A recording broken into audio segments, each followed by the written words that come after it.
ఎలా తెలుసుకున్నాం? 7 భూకంపాలు. Isaac Asimov. అనువాదం డాక్టర్ వి. శ్రీనివాస చక్రవర్తి. విజ్ఞాన ప్రచురణలు. జన విజ్ఞాన వేదిక. మంచి పుస్తకం. అధ్యాయం 1. దేవుళ్ళు, వాతావరణం. ఈ ప్రపంచంలో ఏదైనా స్థిరంగా నిశ్చలంగా ఉంది అంటే అది మనను మోస్తున్న ఈ భూమే. మనం కదులుతాం. గాలి వీస్తుంది. సముద్రం అలలతో కల్లోలంగా ఉంటుంది. కాని మనను భరించే ఈ భూమి మాత్రం ఎప్పుడూ చెక్కుచెదరకుండా నిశ్చలంగా ఉంటుంది. కాని ఎప్పుడూనా? కాదు. అప్పుడప్పుడు ఉన్నట్టుండి ప్రపంచంలో ఎక్కడో అక్కడ భూమి కంపిస్తుంది, దద్దరిల్లుతుంది. నేల బీటలు వారుతుంది. నీటి గొట్టాలు, గ్యాస్ గొట్టాలు బద్దలవుతాయి. కరెంటు తీగలు తెగుతాయి. భవంతులు కూలుతాయి. మనుషులు అందులో చిక్కుకుని ప్రాణాలు కోల్పోతారు. కాని క్షణంలో అంతా మళ్లీ సర్దుకుంటుంది. దీనినే భూకంపం అంటారు. కొన్నిసార్లు భూకంపం సముద్రంలో కూడా రావచ్చు. దానిమీద నీరు అలజడిగా కదులుతుంది. ఓ పెద్ద తరంగం ఉద్భవిస్తుంది. ఆ అల సముద్రం ఉపరితలం మీద ప్రయాణిస్తూ తీరాన్ని చేరుతుంది. కొన్నిసార్లు ఆ తరంగమో ఓడరేవునో నదీముఖాన్నో ప్రవేశించవచ్చు. తీరాన్ని సమీపిస్తున్న కొద్దీ అల ఉవ్వెత్తున ఇంకా ఇంకా పైకి లేస్తుంది. తీరాన్ని చేరేసరికి ఆ కెరటం కదిలే రాకాసి నీటిగోడలా తీరం మీద విరుచుకుపడి అందిన వారిని అందినట్టు ముంచేస్తుంది. అలాంటి ఎత్తైన కెరటాన్నే టైడల్ వేవ్ అంటారు. నిజానికి మామూలు కెరటాలకి దీనికి మధ్య సంబంధం లేదు. దానికి సునామీ అనే జపనీస్ పేరే సార్థకమయ్యింది. సునామీ అంటే రేవు, కెరటం అని అర్థం. భూకంపం గాని, సునామీ గాని 5 నిమిషాలే ఉండొచ్చు. కాని అది హఠాత్తుగా హెచ్చరిక లేకుండా వస్తుంది. జనాభా హెచ్చుగా ఉండే ప్రాంతంలో రావచ్చు. కేవలం 5 నిమిషాల్లో వందలు, వేల సంఖ్యలో జననష్టం కలగొచ్చు. ఏ ఇతర ప్రకృతి వైపరీత్యమూ అంతమంది జనాన్ని అంత తక్కువ సమయంలో పొట్టన పెట్టుకోదు. మనిషికి భూకంపాలతో పరిచయం అనాదిగా వస్తోంది. భూమి పుట్టిన నాటి నుండి భూకంపాలు ఉన్నాయని చెప్పుకోవచ్చు. భూకంపంలో గాని, సునామీలో గాని బతికి బట్టకట్టినవారు ఎవరూ ఆ అనుభవాన్ని మరచిపోలేరు. కాని అసలీ భూకంపాలు ఎందుకు వస్తాయో మాత్రం మనుషులకి చాలా కాలం వరకు తెలియదు. ప్రాచీన కాలంలో భూకంపాలు ఏదో దేవత క్రోధానికి సంకేతం అనుకునేవారు. అంతలా భూమిని కంపింపచేసే శక్తి మరి దేనికి ఉంటుంది? సముద్ర దేవత అయిన పొసైడాన్ భూకంపాలకి కూడా దేవతే అనుకునేవారు ప్రాచీన గ్రీకులు. ఆ దేవత తన త్రిశూలాన్ని కోపంగా జలిపించినప్పుడు సముద్రం పోటెక్కి భూమి కంపిస్తుందట. అందుకే గ్రీకులు ఆ దేవతకి పొసైడాన్ అని పేరు పెట్టారు. ఆ మాటకి అర్థం భూమిని కదిలించేవాడు అని, ప్రపంచం పటాపంచలు కాకుండా ఏదో శక్తి బంధించి ఉంటుందని ప్రాచీనులు నమ్మేవారు. ఏ దేవతో లేదా ఏ రాకాసి జంతువులో భూమిని మోస్తూ ఉంటాయని ఊహించుకునేవారు. అప్పుడప్పుడు ఆ భూభారాన్ని మోసే దేవత అలసిపోయి బరువుని ఒక భుజం నుండి మరో భుజం మీదకి మార్చుకుంటాడట. అది జరిగినప్పుడు భూకంపం వస్తుందట. భూకంపాలకి కారకుడు అగ్నిదేవత అనుకునేవారు మరికొందరు. భూకంపాలు తరచూ అగ్నిపర్వతాలు ఉండే ప్రాంతాల్లో వచ్చేవి. పొగ, మంట, వేడికి కరిగి ప్రవహించే లావాని అగ్నిపర్వతాలు వెళ్లగక్కేని. కాబట్టి దాని అడుగున మంటలు ఉంటాయని నమ్మేవారు. హవాయి ద్వీపం మీద ఉండే పెద్ద అగ్నిపర్వతంలో లోపల కీలే అనే అగ్నిదేవత నివసిస్తుందని నమ్మేవారు హవాయివాసులు. ఆమెకి కోపం వచ్చి కదను తొక్కినప్పుడల్లా భూమి కంపిస్తుందట. దేవతల చేత జయించబడ్డ కొందరు రాకాసులు అగ్నిపర్వతాల పొట్టలో నిర్బంధించబడ్డారని భావించేవారు గ్రీకులు. శృంఖలాలు తెంచుకోడానికి వాళ్లు అసహనంగా కదిలినప్పుడు భూమి కంపిస్తుందన్నమాట. దేవతలతో సంబంధం లేకుండా భూకంపాలకి ఓ భౌతికమైన కారణం ఉంటుందని ఆలోచించిన మొదటి వ్యక్తి గ్రీకు తాత్వికుడు అరిస్టాటిల్. ఇతడు క్రీస్తు పూర్వం 374 నుండి 322 వరకు జీవించాడు. విశ్వవిన్యాసంలో ప్రతి పదార్థానికి దాని నిర్ణీత స్థానం ఒకటి ఉంటుందని నమ్మేవాడు అరిస్టాటిల్. కింద స్థిరమైన నేల, దానిమీద సముద్ర జలాలు, నేలమీద, నీటిమీద కూడా వీచేగాలి. ఇది ప్రకృతి ఏర్పాటు. ఏదైనా పదార్థం ఉండాల్సిన చోట కాక అసహజంగా మరో చోట చిక్కు కుంది అంటే అది దాని సహజ స్థానానికి తిరిగి రావడానికి ప్రయత్నిస్తుంది. కాబట్టి నేలకి చెందిన ఏ పదార్థమైనా గాల్లోకి పైకి ఎత్తినప్పుడు తిరిగి నేలపై పడడానికి ప్రయత్నిస్తుంది. అలాగే భూగర్భంలో చిక్కుపడ్డ గాలిపైనున్న విశాల వాయుమండలంలో కలవడానికి ఒత్తిడి చేస్తుంది. భూగర్భంలో అక్కడక్కడ పెద్ద పెద్ద బొరియలు, గుహలు ఉంటాయని ఊహించాడు అరిస్టాటిల్. ఆ గాలిపైకి తన్నుకు వచ్చే ప్రయత్నంలో భూకంపాలు పుడుతున్నాయి. ఆ వాదానికి సాక్ష్యాధారాలేవీ లేవు. కాని అప్పటికీ ఆ వాదన సబబుగానే తోచింది.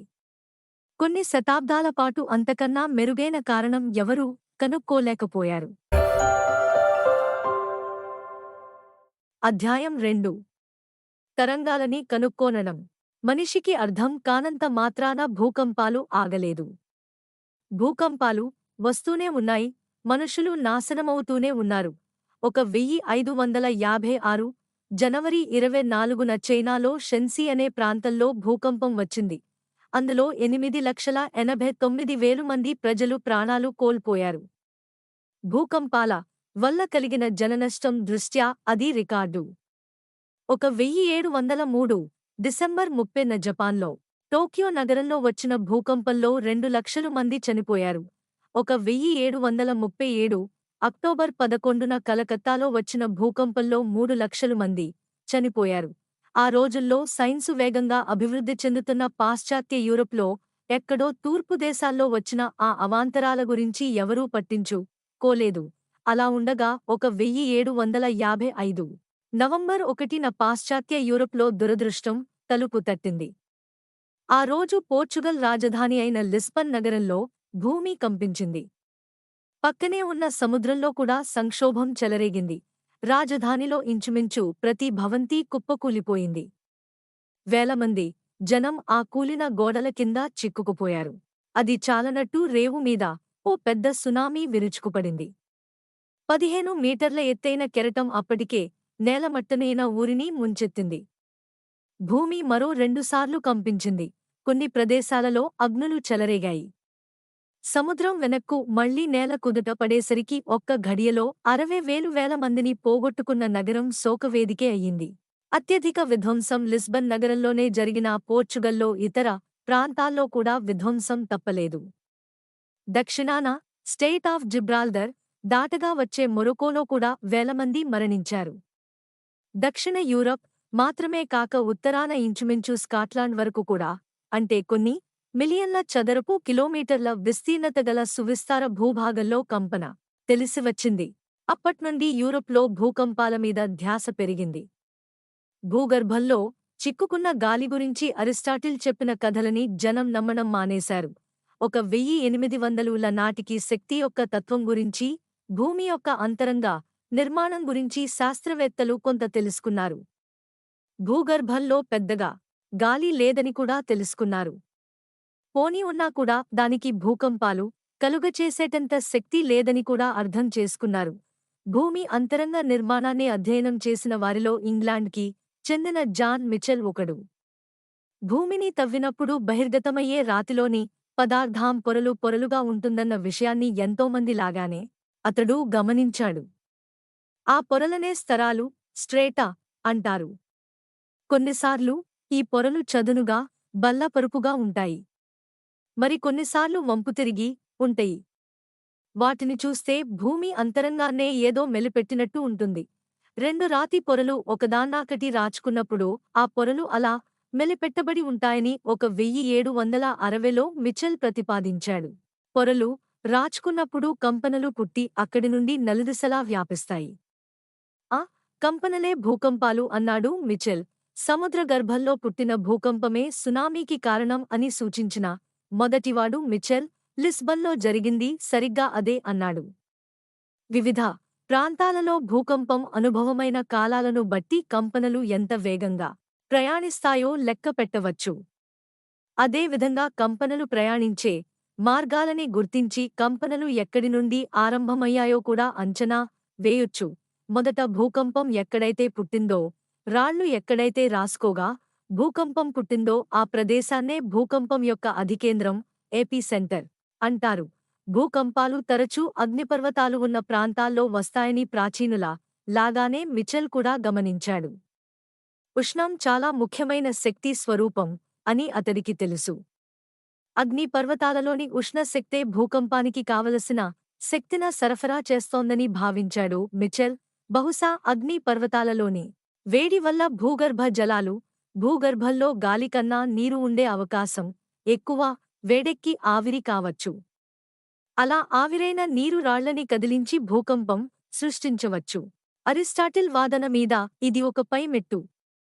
కాని భూకంపాల గురించి శాస్త్రవేత్తలకి ఇంకా ఎలా తెలిసింది?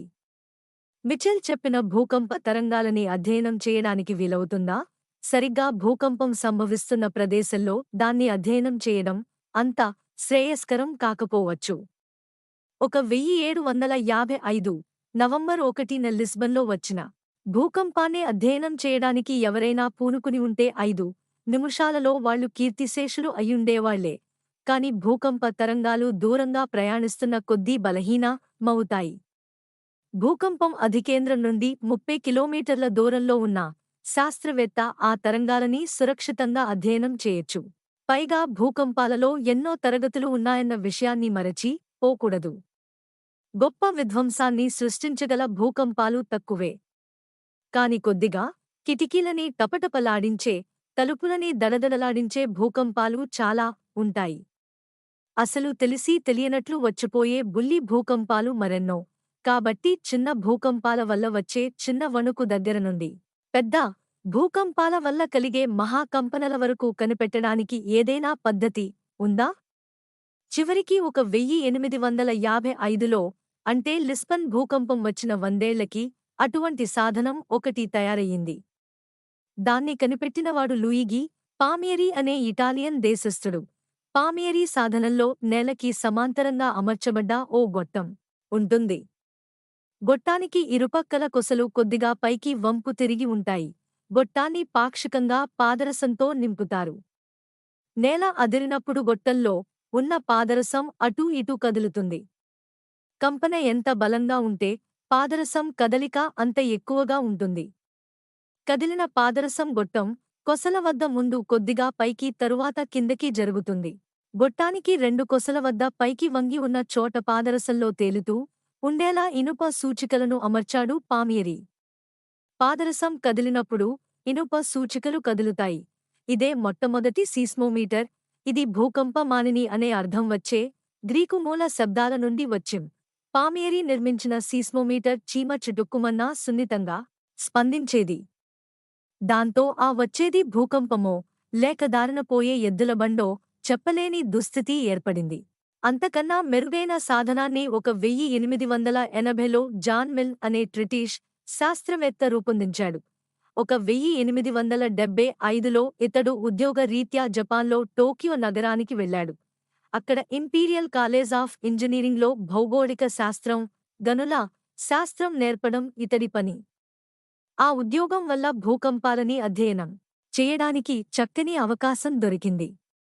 ఎందుకంటే జపాన్లో భూకంపాలు తరచుగా వస్తాయి. భూకంపాలను సూక్ష్మంగా నమోదు చేయగల పరికరాన్ని 1880 నాటికి తయారు చేశాడు. ఆ సాధనం ఇలా పనిచేస్తుంది.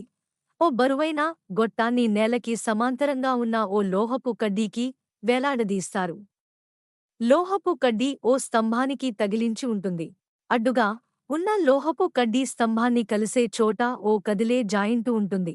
అందుచేత గొట్టం స్వేచ్ఛగా కదలగలుగుతుంది. గొట్టాన్ని పైన ఆధారంతో కలిపే తాడు గొట్టాన్ని కిందికి కదలనీయదు. గురుత్వం గొట్టాన్ని పైకి కదలనీయదు. కనుక గొట్టం అటు ఇటు అడ్డుగా మాత్రమే కదలగలుగుతుంది. ఏదైనా ఘాతం తగిలినప్పుడు ఆ అదురుపాటుకి గొట్టం పక్కకి అటూ ఇటూ కదులుతుంది. ఏ అలజడి లేకపోతే అసలు కదలదు. ఈ సరంజామా అంతా వేలాడుతున్న స్తంభం ఓ కాంక్రీటు దిమ్మలో పాతబడి ఉంటుంది. ఆ కాంక్రీటు దిమ్మ సువిస్తారమైన నేలలో రాతిపొర వరకు వ్యాపించి ఉంటుంది. ఇప్పుడు భూకంపం వచ్చింది అనుకుందాం. నేలలో రాతిపొర అదురుతుంది. అందువల్ల అందులో పాతబడ్డ కాంక్రీటు దిమ్మ అదురుతుంది. దానివల్ల కాంక్రీటులో నాటబడ్డ స్తంభం అదురుతుంది. కాని దాని నుండి వేలాడుతున్న గొట్టం మాత్రం బాగా బరువైనది కావడంతో పెద్దగా కదలదు. బరువైన గొట్టానికి ఓ పెన్ను తగిలించి ఉంటుంది. ఈ పెన్ను ఓ డ్రమ్ము చుట్టూ చుట్టిన ఓ కాగితానికి తగులుతూ ఉంటుంది. కాగితం చుట్టిన డ్రమ్ము మెల్లగా తిరుగుతూ ఉంటుంది. కింద కాంక్రీటు దిమ్మకి డ్రమ్ము కూడా గట్టిగా జతచేయబడి ఉంటుంది. నేల నిశ్చలంగా ఉన్నప్పుడు డ్రమ్ము తిరుగుతుంటే పెన్ను దాని మీద ఓ అడ్డ గీతని గీస్తూ పోతుంది. కంపనం వల్ల కాగితపు డ్రమ్ము అటు ఇటు కదులుతుంది గాని పెన్ను కదలదు. అందువల్ల కిందన ఉన్న పేపరు మీద కంపనం యొక్క సంతకాన్ని రచిస్తుంది. కంపనం ఎంత తీవ్రంగా ఉంటే పన్ను కదలికలు కూడా అంత ప్రస్ఫుటంగా ఉంటాయి. ఈ పరికరాన్ని సీస్మోగ్రాఫ్ అంటారు.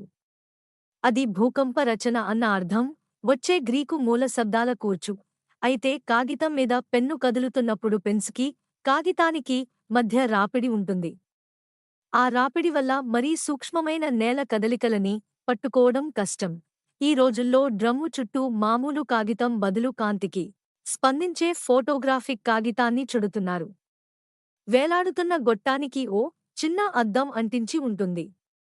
ఓ సన్నని కాంతిరేఖ అద్దం మీద పడి పరావర్తనం చెంది ఫోటో కాగితం మీద పడుతుంది. కలం, కాగితం కన్నా పద్ధతిలో అయితే చాలా సున్నితమైన కదలికలను పట్టుకోవచ్చు. జాన్ మిల్న్ జపాన్లో వివిధ ప్రాంతాల్లో ఇలాంటి ఎన్నో సీస్మోగ్రాఫ్లని ప్రతిష్ఠించాడు. 1900 కల్లా ప్రపంచవ్యాప్తంగా 13 పరికరాలు పనిచేయసాగాయి.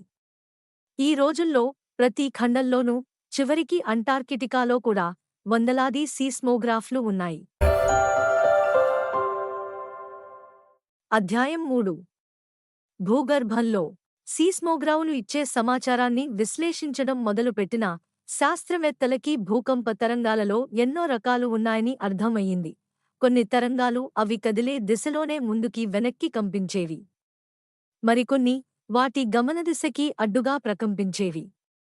కొన్ని తరంగాలు ఉపరితలంలోనే ప్రయాణిస్తే మరికొన్ని భూమి లోపలికి చొచ్చుకుపోయేవి. వివిధ తరంగాలు వివిధ వేగాలతో ప్రయాణిస్తాయి. అంటే ఎక్కడో దూరంలో ఉన్న అధికేంద్రం నుండి బయలుదేరిన వివిధ తరంగాలు సీస్మోగ్రాఫుల వద్దకి వేరు సమయాల వద్ద చేరుకునేవి. ముందు ఒక రకం తరంగం, తరువాత మరో రకానిది, ఆ తరువాత మరొకటి, ఇలా ఒక్కో రకం తరంగం ఎప్పుడెప్పుడు వస్తుందో శాస్త్రవేత్తలు నమోదు చేసుకునేవారు. అధికేంద్రం దూరం పెరుగుతున్న కొద్దీ వేరు తరంగాలు సీస్మోగ్రాఫ్ను చేరుకునే సమయాలలో వైవిధ్యం కూడా పెరుగుతుంది. ఒకే సీస్మోగ్రాఫ్ నుండి సమాచారాన్ని నమోదు చేస్తున్నప్పుడు తరంగం ఎటునుండి వస్తోందో చెప్పలేం. ఉదాహరణకి అధికేంద్రం 500 కిలోమీటర్ల దూరంలో ఉందని అనుకుందాం. సీస్మోగ్రాఫ్ కేంద్రంగా కలిగి 500 కిలోమీటర్ల వ్యాసార్థం గల వృత్తం మీద ఆ అధికేంద్రం ఎక్కడైనా ఉండొచ్చు. అలా కాకుండా 3 సీస్మోగ్రాఫులు దూరంగా వేరు చోట్ల ఉన్నాయని అనుకుందాం. ఆ అధికేంద్రం మొదటి సీస్మోగ్రాఫ్ నుండి 800 కిలోమీటర్లు, రెండవదాని నుండి 1120 కిలోమీటర్లు, మూడవదాని నుండి 1600 కిలోమీటర్లు ఉందని అనుకుందాం. 3 సీస్మోగ్రాఫుల చుట్టూ ఆయా వ్యాసార్థాలు ఉన్న 3 వృత్తాలు ఒకే బిందువులో కలుస్తాయి. ఆ బిందువే అధికేంద్రం. సీస్మోగ్రాఫ్ మీద గీత పైకి కిందకి కదిలే డోలనాన్ని బట్టి భూకంప తీవ్రత ఎంతో తెలుసుకోవచ్చు. సీస్మోగ్రాఫ్ ఉండే చోటు అధికేంద్రం నుండి ఎంత దూరం ఉందో తెలిస్తే అధికేంద్రం వద్ద భూకంపం ఎంత తీవ్రంగా ఉందో అంచనా వేయొచ్చు. 1935లో చార్లెస్ ఫ్రాన్సిస్ రిక్టర్ అనే అమెరికన్ శాస్త్రవేత్త భూకంప తీవ్రతను తెలిపే ఓ సంఖ్యని నిర్వచించాడు. ఆ సంఖ్య విలువ 1 లేదా అంతకన్నా ఎక్కువ ఉంటుంది. ఆ కొలమానాన్నే రిక్టర్ స్కేల్ అంటారు. రిక్టర్ స్కేలు మీద 1 ఉన్న భూకంపంలో పుట్టే శక్తి 170 గ్రాముల TNTని పేలిస్తే వచ్చే శక్తితో సమానం. దీనిలో పుట్టే కంపనలు ఎంత సూక్ష్మంగా ఉంటాయంటే వాటిని సీస్మోగ్రాఫ్తో మాత్రమే గుర్తుపట్టడానికి వీలవుతుంది. రిక్టర్ స్కేల్లో 2 విలువ ఉన్న భూకంపం అందుకు 31 రెట్లు మరింత శక్తివంతమై ఉంటుంది. అలా రిక్టర్ స్కేల్లో ఒక్కొక్క అంకె పెరుగుతుంటే భూకంపం శక్తి 31 రెట్లు పెరుగుతూ వస్తుంది.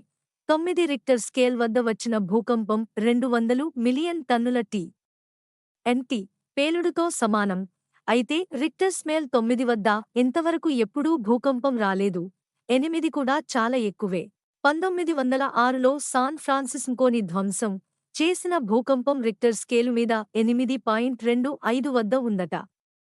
1904లో అలాస్కాలో ఆంకరేజ్ వద్ద 8.5 రిక్టర్ స్కేల్ భూకంపం వచ్చింది. 8.9 వద్ద కూడా భూకంపాలు వచ్చిన సందర్భాలు ఉన్నాయి. అయితే ఈ పెద్ద భూకంపాలు అరుదుగా వస్తాయని వేరే చెప్పనక్కర్లేదు.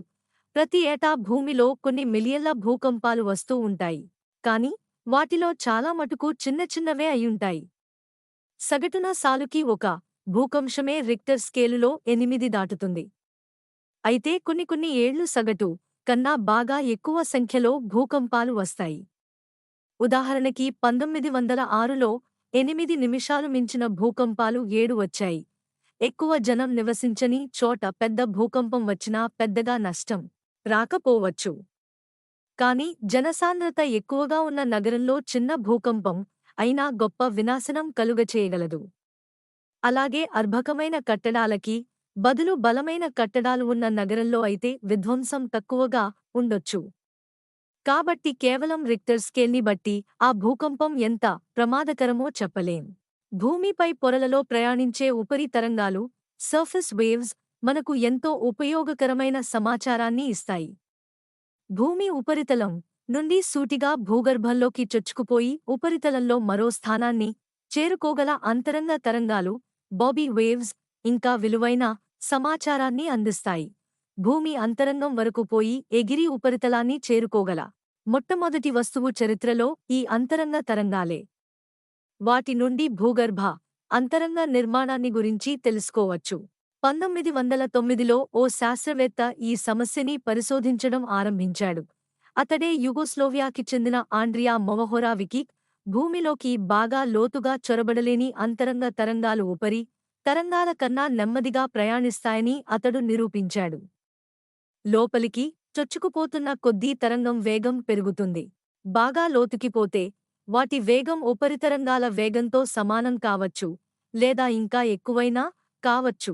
దీనికి కారణం ఏమిటంటే భూమి లోపలి పొరలలో ఉన్న రాళ్ల మీద పై పొరలలో ఉండే రాళ్ల బరువు పడుతూ ఉంటుంది. కాబట్టి బాగా లోపల ఉన్న రాతి సాంద్రత ఎక్కువగా ఉంటుంది. సాంద్ర పదార్థంలో తరంగాలు మరింత వేగంగా కదులుతాయి. అధికేంద్రం నుండి బాగా దూరంగా ఉన్న సీస్మోగ్రాఫుల నుండి వచ్చిన సమాచారాన్ని బాగా అధ్యయనం చేశాడు మొహరోవికిక్. అతడు ఒక విషయం గమనించాడు. దగ్గరగా ఉన్న సీస్మోగ్రాఫులలో ఉపరి తరంగాల తరువాత అంతరంగ తరంగాలు వస్తాయి. కాని అధికేంద్రానికి ఇంకా దూరంగా ఉన్న సీస్మోగ్రాఫులని చేరుకోవడానికి అంతరంగ తరంగాలు భూమిలోకి లోతుగా చొచ్చుకుపోయి మరింత వేగంగా ప్రయాణిస్తాయి. అలా సీస్మోగ్రాఫ్కి అధికేంద్రానికి మధ్య దూరం తగినంతగా పెరిగితే భూమి ఉపరితలం వెంట వక్రమార్గంలో ప్రయాణించి వచ్చిన ఉపరితరంగాల కన్నా ముందు అంతరంగ తరంగాలు వస్తాయి. అంతరంగ తరంగాల వేగాన్ని బట్టి భూమి లోపల ఉపరితలం నుండి వివిధ లోతుల్లో ఉండే పదార్థ సాంద్రతను లెక్కించడానికి వీలయ్యింది. లోతు పెరుగుతున్న కొద్దీ సాంద్రత క్రమంగా పెరుగుతూ వచ్చింది. అధికేంద్రం నుండి ఒక నిర్ణీత దూరం మాత్రం అంతరంగ తరంగాలు అనుకున్న దానికన్నా వేగంగా వచ్చేవి.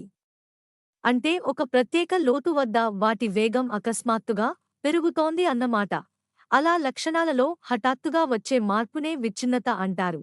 దాని ఆవిష్కారకుడి గౌరవార్థం దానికి మొహరోవికిక్ విచ్ఛిన్నత అని పేరు పెట్టారు. ఈ మొహరోవికిక్ విచ్ఛిన్నత భూమి మీద అంతటా కనిపిస్తుంది. ఉపరితలం నుండి 6 నుండి 35 కిమీల లోతులో ఎక్కడైనా ఈ విచ్ఛిన్నత ఉంటుంది. సముద్రాలలో కన్నా ఖండాలలో దీని లోతు ఎక్కువగా ఉంటుంది. మొహరోవికిక్ విచ్ఛిన్నతకి పైన ఉండే పొరనే క్రస్ట్ పైపొర అంటారు. దాని కింద ఉండే ప్రాంతమే మాంటిల్. భూకంప తరంగాల నుండే ఆ మాంటిల్ గురించి మనకు తెలిసింది. తరంగాలలోని సమాచారం బట్టి మాంటిల్లో ఎలాంటి రాళ్లు ఉంటాయో కూడా అంచనా వేయొచ్చు. ఏదో ఒక నాటికి శాస్త్రవేత్తలు క్రస్ట్ గుండా చివరికంట అంటే మాంటిల్ వరకు డ్రిల్ చేసి మాంటిల్కి చెందిన ఠాళ్లని పైకి తేగలరేమో. బెనో గుటెన్బర్గ్ అనే జర్మన్ శాస్త్రవేత్త అమెరికాకి వలసపోయి అమెరికా పౌరసత్వాన్ని స్వీకరించాడు. ఇతగాడు ఓ కొత్త విషయాన్ని కనుక్కున్నాడు.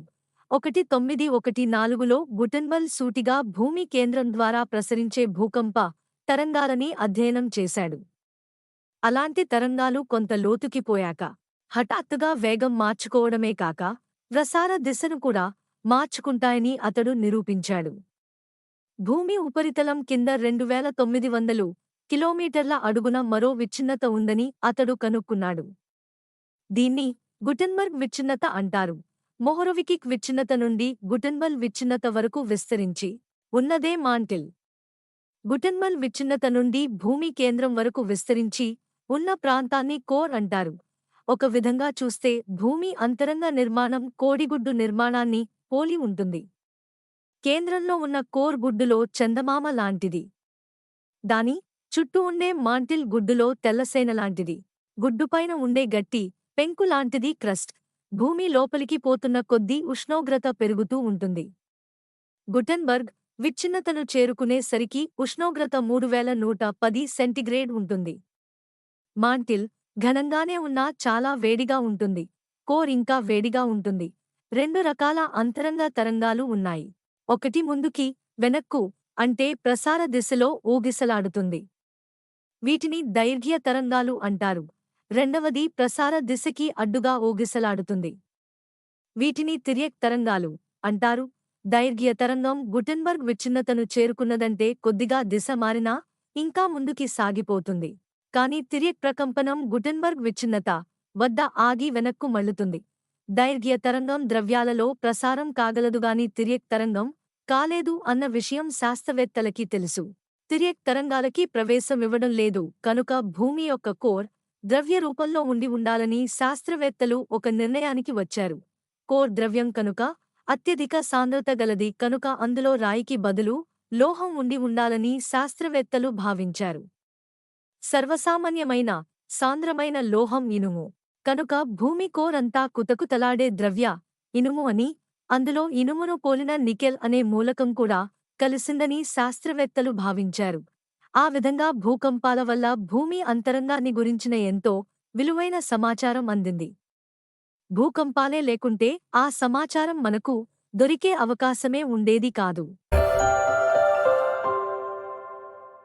అధ్యాయం 4. కొట్టుకుపోయే ఖండాలు, కుంచించుకుపోయే ప్రపంచం.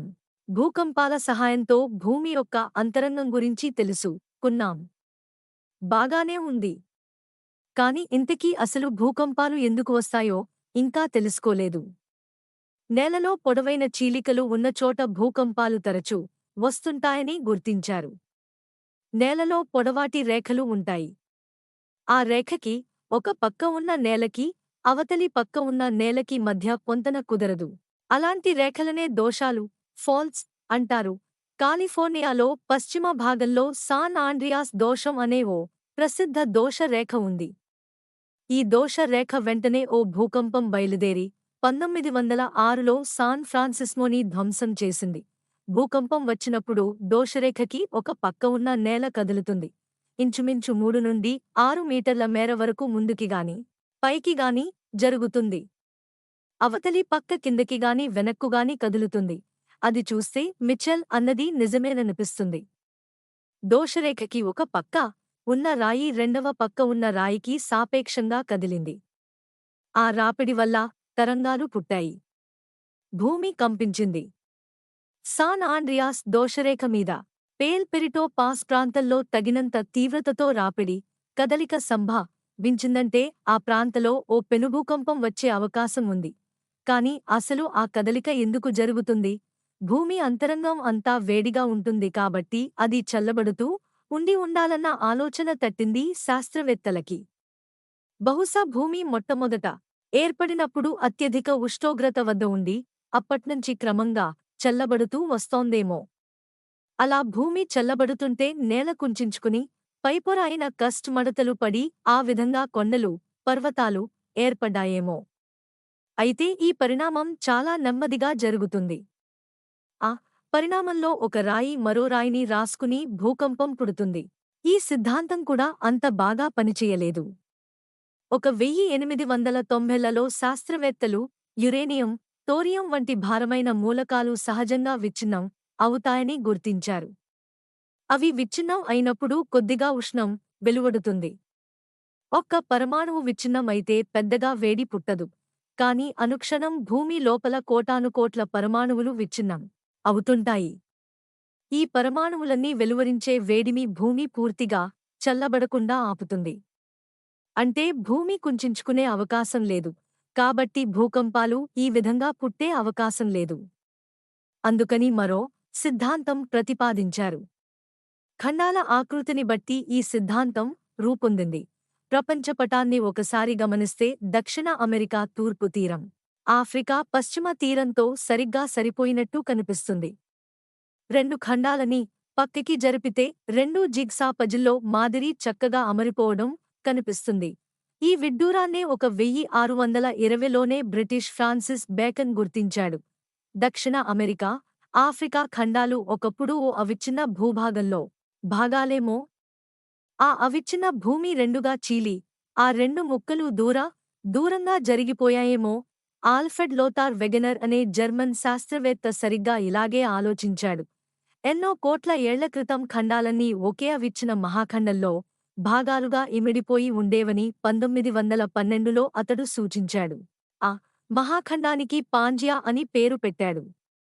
పాంజియా అంటే సమస్త భూమి అని అర్థం వచ్చే గ్రీకు పదాల కూర్చు.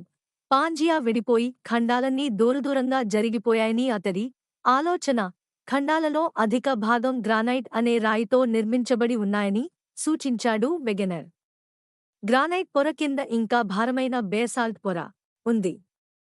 ఖండాలకి, సముద్రాలకి కూడా ఆధారంగా ఈ బేసాల్ట్ పొర ఉంటుంది. బేసాల్ట్ పొర మీద తేలికైన గ్రానైట్ పొర తేలుతుంది. అందుకే ఖండాలు తేలుతూ ఒకదాని నుండి ఒకటి నెమ్మదిగా సంవత్సరానికి 25 సెంటీమీటర్ల చొప్పున జరుగుతూ పోతాయి. అమెరికా ఖండాలు ఇప్పటికీ పశ్చిమంగా జరుగుతూ ఉండాలని వెగెనర్ ఊహించాడు. పశ్చిమ కొనలో ఉన్న ప్రాంతం అంతా బేసాల్ట్ పొరని తోసుకుంటూ మడతలు పడుతూ పర్వత శ్రేణుల ఉద్భవానికి కారణమవుతోంది. ఉత్తర అమెరికాలో రాఖీ పర్వతాలు, దక్షిణ అమెరికాలో ఏండీస్ పర్వతాలు అలా పుట్టినవే. ఆ విధంగా మడతలు పడుతున్న పైపొరలో ఘర్షణపడదే రాళ్ల వల్ల భూకంపాలు పుడతాయి. వెగెనర్ ప్రతిపాదించిన ఈ ఖండగమన సిద్ధాంతం అత్యంత ఆసక్తికరంగా ఉంది. ఈ సిద్ధాంతం సహాయంతో ఇంకా ఎన్నెన్ని విషయాలని వివరించవచ్చో శాస్త్రవేత్తలు తర్వాత కనుక్కున్నారు. వివిధ ఖండాల తీరాల వద్ద దొరికే రాతి జాతులతో పోలికలను బట్టి కూడా ఖండాలు ఒకప్పుడు కలిసి ఉండేవన్న వాదనకి మద్దతు దొరికింది. ప్రస్తుతం ఎంతో దూరంగా ఉన్న ఖండాలలో కూడా ఒకే రకం జంతుజాతులు, వృక్ష జాతులు ఉండడాన్ని బట్టి కూడా ఒకప్పుడు ఈ రెండు ఖండాలలో ఒకదాని నుండి మరోదానికి సులభంగా దాటుకునిపోయే సౌకర్యం ఉండేదని అర్థమవుతోంది. వెగెనర్ సిద్ధాంతాన్ని ఎవరూ ఒప్పుకోలేదు. సమస్య ఎక్కడ వచ్చిందంటే, అడుగున ఉన్న బేసాల్ట్ పొరల మీద గ్రానైట్ పొరలు పెద్దగా కదలలేవు. సంవత్సరంలో సెంటీమీటర్లో ఒక భాగం కూడా కదలలేవు. బేసాల్ట్ ఎంత గట్టిగా ఉంటుందంటే ఖండాలు దానిమీద కిక్కురుమనకుండా కదలకుండా పడి ఉంటాయన్నమాట. దాంతో ఖండగమనాన్ని గురించి వెగెనర్ మాట్లాడిన 50 ఏళ్ల వరకు ఆ భావనను శాస్త్రవేత్తలు పెద్దగా పట్టించుకోలేదు. అధ్యాయం 5. కదిలే ఫలకాలు. పరిస్థితులు ఇలా ఉండగా సముద్ర గర్భం నుండి ఓ ముఖ్యమైన రహస్యం తెలిసింది. 1900ల వరకు సముద్రం అడుగు ఎలా ఉంటుందో ఎవరికీ తెలీదు. కొన్ని మీటర్లకి మించి నీటిలోకి పోగలిగేవారు కాదు. సముద్రం లోతు తెలుసుకోవడానికి మొదట్లో కొన్ని ప్రాథమిక పద్ధతులని వాడేవారు. ఓ పొడవాటి గొలుసుకి పెద్ద బరువు కట్టి ఓ ఓడ నుండి దాన్ని నీట్లో పడేసేవారు. సముద్రం నేలను బరువు తాకేదాకా గొలుసును నీట్లోకి వాదిలేవారు. సముద్రం నేలను బరువు తాకినప్పుడు గొలుసు పొడవు బయట్లి అక్కడ సముద్రం లోతు తెలుసుకోవచ్చు. ఇలాంటి ప్రయాసాత్మక పద్ధతిలో ప్రపంచంలో అక్కడక్కడా సముద్రాల లోతు కనుక్కున్నారు.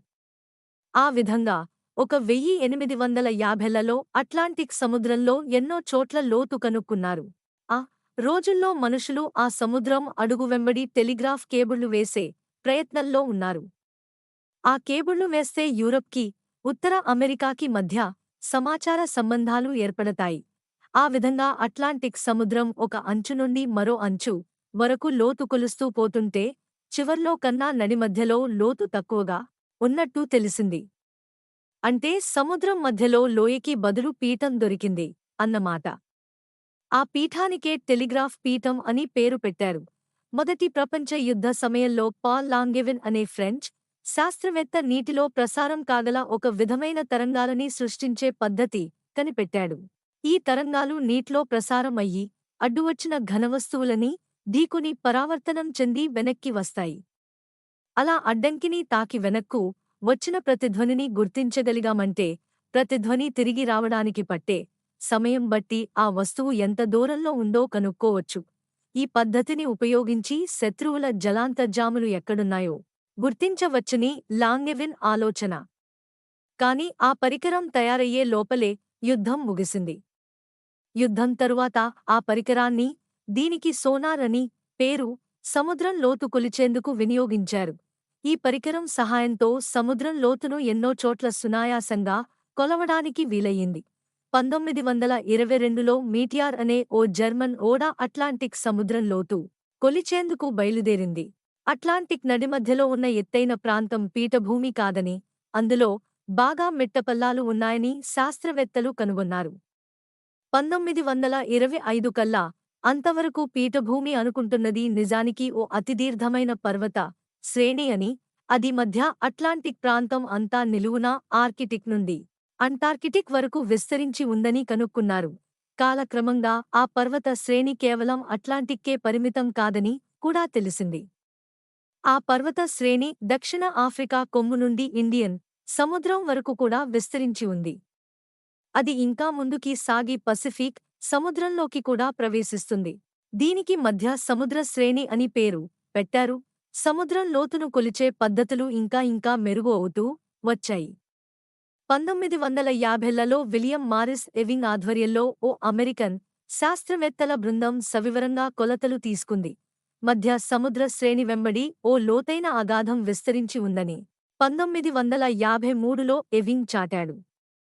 దానికే గ్రేట్ గ్లోబల్ రిఫ్ట్ అని పేరు వచ్చింది. భూమి క్రస్ట్ ని ఎన్నో చిన్న చిన్న ముక్కలుగా, అంటే ఫలకాలుగా ఈ అగాధం విభజిస్తోంది. ఈ ఫలకాలలో కొన్ని చాలా పెద్దవి. ఆ అగాధంలో ఒక భాగం పసిఫిక్ సముద్రం అంచు వెంట పరిగెడుతుంది. పసిఫిక్ సముద్రానికి పశ్చిమాన తూర్పు ఆసియాలో ఉన్న ద్వీపమాలికను అనుసరిస్తుంది. తూర్పున అది వాయవ్య అమెరికా అంచు వెంట పరిగెడుతుంది. నిజానికి అది కాలిఫోర్నియాకి పశ్చిమ అంచుని కోసుకుంటూ పోతుంది. సాన్ ఆంద్రియాస్ దోషరేఖ పసిఫిక్ చుట్టూ ఉన్న అగాధంలో ఒక భాగమే. ఆ విధంగా అధిక భాగం పసిఫిక్ సముద్రం కింద ఉన్నదే పసిఫిక్ ఫలకం. ఉత్తర అమెరికన్ ఫలకానికి దక్షిణంగా ఉన్నదే దక్షిణ అమెరికన్ ఫలకం. ఇది అట్లాంటిక్ సముద్రం మధ్య వరకు విస్తరించి ఉంటుంది.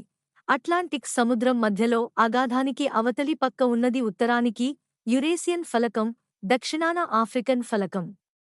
ఈ రెంటినీ వేరుచేసే అగాధం మధ్యధరా సముద్రంలోంచి పోతూ ఆపై అరేబియన్ గల్ఫ్లోకి విస్తరిస్తుంది. ఆఫ్రికన్ ఫలకానికి తూర్పున ఉన్నది ఆస్ట్రేలియన్ ఫలకం. దక్షిణాన ఉన్నది అంటార్కిటిక్ ఫలకం. ఈ 8 పెద్ద ఫలకాలు మినహాయిస్తే ఇంకా చిన్న చిన్న ఫలకాలు కొన్ని ఉన్నాయి. దక్షిణ అమెరికాకి కాస్త పశ్చిమంగా ఉన్న నజ్కా ఫలకం ఒక ఉదాహరణ. సీస్మోగ్రాఫుల సహాయంతో నేడు ప్రపంచంలో పుట్టిన ప్రతి భూకంపాన్ని గుర్తించడానికి వీలవుతోంది. ఇంచుమించు ప్రతి భూకంపం ఫలకాల మధ్య అగాధాల వద్ద నుండే వస్తున్నట్టు కనిపిస్తోంది. ఫలకాలు ఒకదాన్ని ఒకటి రుద్దుకుంటూ కదలడం వల్ల భూకంపాలు వస్తున్నట్టు కనిపిస్తోంది. కాని అసలు ఫలకాలు ఎందుకు కదులుతున్నాయి? 1962లో హారీ హామండ్ హెస్ అనే అమెరికన్ శాస్త్రవేత్త ఓ సూచన చేశాడు. అట్లాంటిక్ సముద్రంలో గ్రేట్ గ్లోబల్ రిఫ్ట్ వద్ద మాంటిల్లో ఉన్న పదార్థం సముద్రపు నేల వద్దకు పైకి తన్నుకు వస్తోంది అన్నాడు. ఈ పదార్థమే అట్లాంటిక్ సముద్రం మధ్యలో ఉండే మహత్తర పర్వత శ్రేణిగా రూపొందింది. ఈ పదార్థం పైకి తన్నుకు వస్తున్న కొద్దీ అది సముద్రపు నేల మీద ఇంకా వ్యాపిస్తుంది. దీనివల్ల ఉత్తర అమెరికన్ ఫలకం, యూరేపియన్ ఫలకాల మధ్య దూరం పెరుగుతూ వస్తుంది. వెగెనర్ చెప్పినట్టే ఉత్తర అమెరికాకి, యూరప్కి మధ్య దూరం పెరుగుతోంది. కానీ దానికి కారణం ఖండాలు తేలడం కాదు. వెగెనర్ చేసిన పొరపాటు అదే. ఖండాలు ఫలకాలలో స్థిరంగా నెలకొని ఉన్నాయి. కాని ఫలక్షాలు దూరమవుతున్నాయి, సముద్రపు నేల వ్యాపిస్తోంది అన్న భావన సరైనదని తేలింది. అట్లాంటిక్ సముద్రానికి అడుగున ఉన్న నేల ఖండాల కన్నా యవ్వనమైనదని శాస్త్రవేత్తలు కనుక్కున్నారు. మధ్యభాగానికి దగ్గరవుతున్న కొద్దీ వయసు తక్కువ అవుతూ వస్తుంది. అంటే కోట్ల సంవత్సరాల క్రితం నిజంగానే పాంజియా ఉందన్నమాట. అందులో వివిధ భాగాలు వివిధ ఫలకాల మీద నిలిచి ఉన్నాయి. ఫలకాల మధ్య పొడవాటి దోషరేఖలు ఉన్నాయి. మాంటిల్ నుండి పైకి వస్తున్న పదార్థం ఆ దోషరేఖలకి ఇరుపక్కలా క్రమంగా వ్యాపిస్తూ పాంజియాలోని విడిభాగాల మధ్య దూరాన్ని పెంచుతూ వచ్చింది. అలా ఏర్పడ్డ దూరంలో సముద్రాలు ప్రవేశించాయి. కొన్ని కోట్ల సంవత్సరాలు గడిస్తే ఫలకాలాన్ని మళ్లీ కలిసి మరో నవి పాంజియా ఏర్పడుతుందేమో. అది మళ్లీ విడివడి మరికొన్ని కోట్ల సంవత్సరాల తరువాత మరో పాంజియా పుడుతూ అలా భూమి మీద పునఃపునః సృష్టి జరుగుతూ ఉంటుందేమో. ఈ ఫలకాలు అన్నీ కలిసి సమస్త భూమిని కప్పి ఉంచుతున్నాయి. అంటే ఫలకాల మధ్య దూరం కొన్ని చోట్ల పెరుగుతుంటే మరికొన్ని చోట్ల తగ్గుతూ ఉంటుందన్నమాట. రెండు ఫలకాలు నెమ్మదిగా ఒకదానికొకటి దగ్గర అయితే వాటి మధ్య పర్వతాలు ఏర్పడతాయి. ఆ విధంగా అట్లాంటిక్ సముద్రం యొక్క వెడల్పు పెరుగుతోంది కాబట్టి ఉత్తర అమెరికన్ ఫలకం పసిఫిక్ మీద ఒత్తిడి చేస్తోంది. ఈ ఒత్తిడి కారణంగానే ఉత్తర అమెరికా పశ్చిమ తీరం వెంట పర్వతాలు ఉద్భవించాయి. కాని ఆ ఫలకాలు కాస్త వేగంగా ఒకదానికొకటి దగ్గర అయితే ఫలకాలు ఒకదాని మీద ఒకటి జారతాయి. అడుక్కి చొచ్చుకుపోయిన ఫలకం మాంటిల్ లోతుల్లోకి దూసుకుపోయి ఆ వేడికి కరిగిపోతుంది. ఫలకాలు గట్టిగా అదుముకునే చోట్ల అగ్నిపర్వతాలు పుడతాయి. సముద్రమట్టం పైకి కొత్త ద్వీపాలు తన్నుకు వస్తాయి. ఫలకాలు దూరంగా విడిపోయే చోట ఇంకా లోతైన అగాధాలు ఏర్పడతాయి. ఇవే సముద్రాల్లో అత్యంత అగాధమైన ప్రాంతాలుగా పరిణమిస్తాయి. ఫలకాల ఉనికి తెలిసిన తరువాత భూమి గురించిన ఎన్నో విషయాలు స్పష్టమయ్యాయి. భూమి క్రస్ట్ ఎలా వంపు తిరుగుతుందో, మెలికలు పడుతుందో అధ్యయనం వేసే శాస్త్రాన్నే టెక్టోనిక్స్ అంటారు. క్రస్ట్ ముఖ్య భాగాలైన ఈ మహాఫలకాల చలనాల శాస్త్రాన్ని ఇప్పుడు శాస్త్రవేత్తలు ప్లేట్ టెక్టోనిక్స్ అంటున్నారు. ఈ ప్లేట్ టెక్టోనిక్స్ వల్లనే భూకంపాలు ఎందుకు వస్తాయో చివరికి తెలిసింది. భూమి మాంటిల్లో నెమ్మదిగా కదిలే ద్రవ్య ప్రవాహాలు ఉంటాయని శాస్త్రవేత్తలు నమ్ముతున్నారు. ఈ ప్రవాహాలకి ప్రోచ్చలం భూమి పరిభ్రమణం నుండి వస్తుంటుంది. ఈ ప్రవాహాలు కొన్ని చోట్ల ఫలకాలని దూరం చేస్తుంటే కొన్ని చోట్ల దగ్గరగా అదుముతుంటాయి. ఫలకాలు దూరం అయ్యే చోట మాంటిల్లో నుండి పదార్థం మడతలు పడి కిందికి దిగినా అలాంటి చోట్ల రాయికి మధ్య ఒరిపిడి కలిగి భూకంపాలు పుడతాయి. అయితే అనుక్షణం భూకంపాలు సంభవిస్తూ ఉంటాయని కాదు. ఫలకాలు దూరం అవుతున్నా అదుముకుంటున్నా ఒక ఫలకంలో ఉన్న రాయిలో ఒక భాగం పక్కకో పైకో కిందకో అవతలి ఫలకానికి చెందిన రాయి మీద ఒత్తిడి చేసేట్టుగా నాక్కబడుతుంది. కాని ఆ విధంగా రాయి మీద ఒత్తిడి పెరుగుతూ పోతుంటే ఏదో దశలో దాని పట్టు సడలుతుంది. రాయిలో ఒక భాగం అవతలి పక్క ఉన్న రాయి మీద పట్టు తప్పి జారుతుంది. మళ్లీ పట్టు దొరికి ఆగుతుంది. మళ్లీ జారుతుంది. మళ్లీ పట్టుకుంటుంది. జారిన ప్రతిసారి భూకంపం వస్తుందన్నమాట. జారిన సంఘటనల మధ్య వ్యవధి ఎంత ఎక్కువ అయితే నడుమ కాలంలో ఒత్తిడి అంతగా పెరిగిపోయి ఈసారి పట్టు జారినప్పుడు పెద్ద కదలిక సంభవించి పెద్ద భూకంపం వచ్చే అవకాశం ఉంటుంది. అధ్యాయం 6. మనం ఏం చేయగలం? 1970ల మధ్యలో కోకొల్లలుగా భూకంపాలు వచ్చాయి. 1976 జులై 27 చైనాలో వచ్చిన భూకంపం ఆ దేశపు రాజధాని అయిన పెకింగ్ దక్షిణాన అధిక భాగాన్ని ధ్వంసం చేసింది. అందులో 6,50,000 మంది ప్రజలు ప్రాణాలు కోల్పోయారు. గత 400 ఏళ్లలో అదే అత్యంత దారుణమైన భూకంపం. అలాగే Guatemala, Mexico, Italy, Philippines, Romania, Turkey దేశాల్లో కూడా ఘోరమైన భూకంపాలు వచ్చాయి. పరిస్థితులు ఇంకా విషమిస్తున్నాయా? భూమిని తల్లడిల్ల చేసేట్టుగా మనుషులు ఏమైనా చేస్తున్నారా? బహుశా లేదేమో. ఒకప్పటికన్నా ఇప్పుడు మరింత భయంకరంగా ఉంది అనడానికి లేదు. ఒకప్పటికన్నా ఇప్పుడు మరింత వాటి గురించి పట్టించుకుంటున్నాం అంతే. 20వ శతాబ్దంలో మనకి రేడియో, టీవీ వచ్చాయి. ఎక్కడ ఏ ఉపద్రవం జరిగినా క్షణాల్లో అందరికీ తెలిసిపోతుంది. 1900లో ఆసియాలో ఎక్కడో ఓ భూకంపం వస్తే యూరప్లో, అమెరికాలో ఆ వార్త ఎవరికీ తెలియకపోవచ్చు. కాని ఇప్పుడు ప్రపంచవ్యాప్తంగా ఉన్న సీస్మోగ్రాఫుల జాలం, నెట్వర్క్ ద్వారా ఏ చిన్న భూకంపం వచ్చినా అది ఎక్కడ వచ్చిందో, ఎంత పెద్దదో క్షణాల్లో తెలిసిపోతుంది. పత్రికా విలేఖరులు, టీవీ కెమెరాలు ఆ వార్తని లోకమంతా ప్రసారం చేస్తాయి. సమాచారం అందుబాటులో ఉండడం వల్ల మన చుట్టూ ప్రపంచం మీద మన ఆసక్తి పెరిగింది. 1900లో అమెరికన్లు యూరోపియన్లు ఎక్కడో భూమికి అవతల భూకంపం వచ్చినట్టు తెలిసినా దాని గురించి పెద్దగా పట్టించుకునేవారు కారు. కానీ లోకం కుంచించుకుపోతున్న ఈ రోజుల్లో దూరాలు నిజంగా అంత దూరంగా తోచడం లేదు. భూకంపం ఎంత దూరంలో వచ్చినా దానిమీదకి మన దృష్టి మళ్లుతుంది. 1900లో ఉన్నదానికన్నా ఇప్పుడు భూమి మీద జనాభా 3 రెట్లు పెరిగింది. ఎన్నో పెద్ద నగరాలలో జనాభా 30 రెట్లు కన్నా ఎక్కువే పెరిగింది. ఉదాహరణకి 1900లో లాస్ ఏంజలీస్ నగరంలో 1,00,000 మంది మాత్రమే ఉండేవారు. ఇప్పుడు ఆ నగరపు జనాభా 30 లక్షలుకి పెరిగింది. అలాగే భవనాలు కూడా మునుపటి కన్నా విస్తారమైనవిగా, ఖరీదైనవిగా పరిణమించాయి. వాటి సంఖ్య కూడా పెరిగింది. ఈ రోజుల్లో ఎన్ని డ్యాములు, కర్మాగారాలు, విమానాశ్రయాలు, చమురు గొట్టాలు ఉన్నాయో ఒక్కసారిగా ఆలోచించండి. 19వ శతాబ్దపు మొదట్లో లేని ఎన్నో కొత్త కొత్త విషయాలు నేటి మన జీవితంలో ప్రవేశించాయి. అంటే నేడు ఒక భూకంపం ఒక ప్రదేశంలో చేయగల విధ్వంసం, జననష్టం 1900లో అదే ప్రదేశంలో అంతే తీవ్రత గల భూకంపం చేయగల హాని కన్నా చాలా ఎక్కువ. కాబట్టి భూకంపాలు మునుపటి కన్నా విధ్వంసకారకం అయ్యాయి. అంటే దానికి కారణం భూమి మునుపటి కన్నా ఎక్కువగా కంపిస్తోందని కాదు. భూకంపాల వల్ల వచ్చే ప్రమాదాన్ని తగ్గించడానికి మనం ఏం చేయగలం? భూకంపాలు వచ్చే అవకాశం ఎక్కువగా ఉన్న ప్రదేశాల నుండి దూరంగా ఉండాలి. కానీ కొన్ని ప్రదేశాలు భూకంపాలు వచ్చేవే అయినా వాటిలో ఇతర ఆకర్షణలు ఏవో ఉండడం చేత మనుషులు వాటిని వదిలి జీవించడానికి ఇష్టపడరు. భూకంపాలు వచ్చే చోట జీవించడం తప్పనిసరి అయితే అక్కడి కట్టడాలు భూకంపం తాకిడికి ఊగిసలాడినా కుప్పకూలిపోకుండా ఉండేట్టుగా ఉండాలి. భవంతులు కూలిపోవడం వల్లనే అధిక భాగం జననష్టం కలుగుతుంది. అలాంటి భవంతుల నిర్మాణం సాధ్యమే అయినా అవి చాలా ఖరీదైనవి.